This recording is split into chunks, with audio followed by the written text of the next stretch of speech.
Hello, আসসালামু আলাইকুম guys.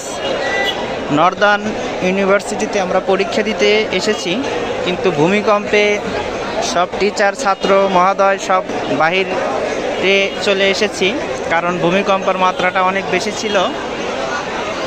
আসলে অনেক ভয়ানক ছিল অবস্থা। আমি আপনাদের সম্পূর্ণ ঘুরে ঘুরে দেখানোর চেষ্টা করব। প্রত্যেকটি ম্যাম টিচার দেখতে পাচ্ছি বাহিরে অবস্থান করছে।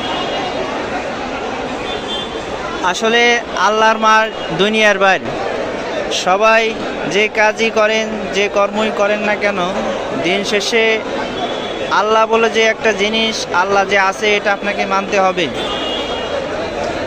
অনেক হিন্দু, মুসলমান, খ্রিস্টান আছে, কিন্তু তারাও কিন্তু আজকে আল্লাহর নাম নিছে। কারণ বিপদে পড়লেই আসলে বোঝা যায় আল্লাহর গুণ কতটুকু মহিময়।